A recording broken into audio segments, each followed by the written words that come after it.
Semakin hari, sampah yang dapat kita temui semakin mengkhawatirkan jumlahnya. Bahkan, sampah-sampah itu telah menggunung di beberapa tempat dan didominasi oleh plastik. Sampah berupa plastik adalah jenis limbah yang paling sulit terurai secara alami.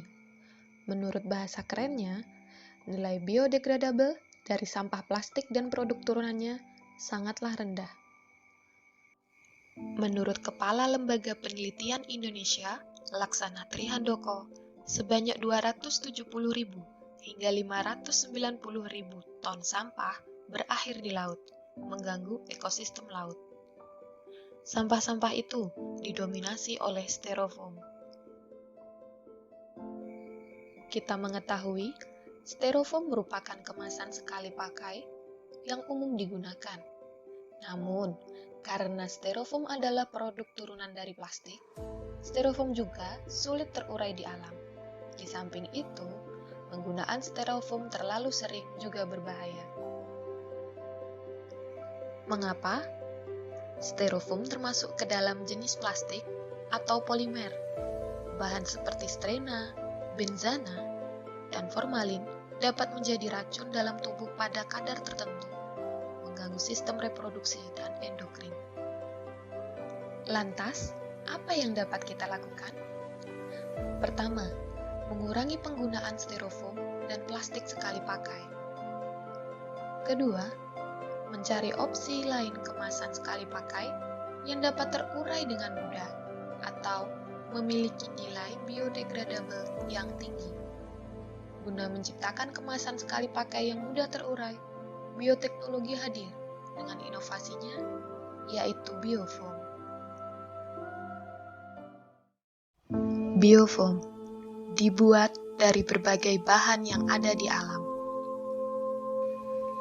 Namun, tidak semua bahan yang ada di alam dapat digunakan sebagai bahan utama biofoam.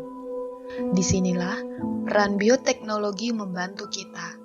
Sebelum membahas lebih lanjut hubungan biofoam dan bioteknologi, mari mengenal terlebih dahulu apa yang dimaksud bioteknologi.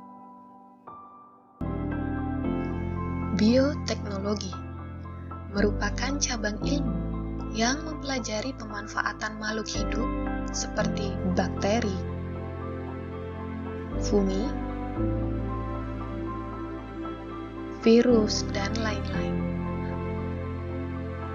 maupun produk dari makhluk hidup itu sendiri berupa enzim ataupun alkohol dalam proses untuk menghasilkan barang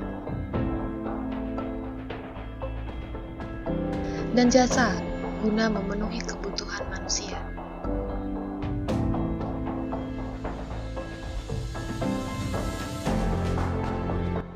Bioteknologi diketahui telah digunakan selama lebih dari 6.000 tahun. Penggunaan mikroorganisme utuh dalam prosesnya menghasilkan produk yang kita jumpai hingga hari ini, seperti roti, keju, bir, dan lain-lain. Saat ini, perkembangan bioteknologi tidak hanya didasari pada ilmu biologi semata, tetapi juga pada ilmu-ilmu terapan dan murni lainnya, seperti biokimia, komputer, biologi molekuler, mikrobiologi, genetika, kimia, matematika, dan lain sebagainya. Dengan kata lain, bioteknologi adalah ilmu terapan yang menggabungkan cabang ilmu dalam proses produksi barang dan jasa.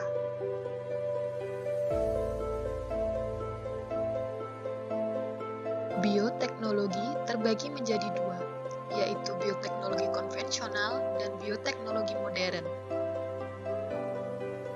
Biologi konvensional hanya menggunakan dan mengeksploitasi kemampuan alami dari mikroorganisme dan sel. Misalnya, pembiakan atau fermentasi. Contoh yang sering kita ketemui yaitu adalah pembuatan tape ataupun anggur secara tradisional.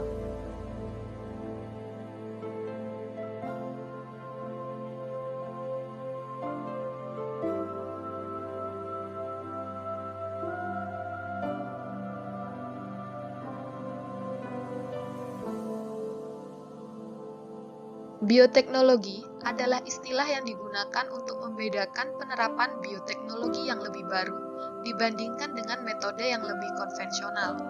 Bioteknologi modern, yakni bioteknologi yang menggunakan bahan, peralatan, serta teknologi canggih dalam prosesnya.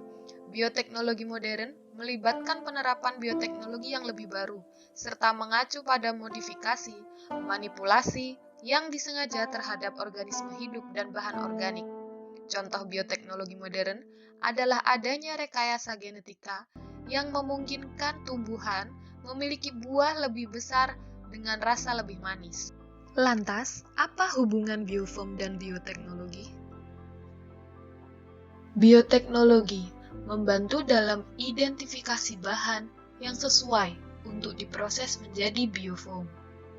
Biofoam memiliki bahan utama berupa pati dan serat, serta sedikit bahan tambahan lainnya. Kandungan pati dapat kita temui dengan kandungan sebesar 90% pada singkong, sedangkan serat yang digunakan dalam pembuatan biofoam menggunakan serat alami atau serat non-sintetik yang dapat ditemukan pada tongkol jagung.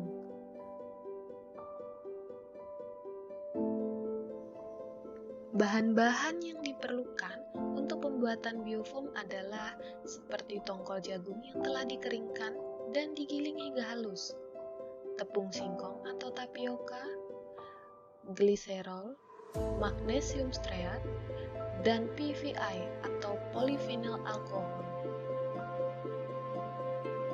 Masukkan semua bahan ke dalam satu wadah dan tambahkan sedikit air sebagai pelarut. Lalu aduk hingga tercampur rata. Setelah seluruh bahan tercampur hingga merata, adonan biofoam sudah dapat dicetak oleh mesin thermopres dengan suhu dan tekanan tertentu. Selanjutnya, biofoam siap digunakan sebagai pengganti steril.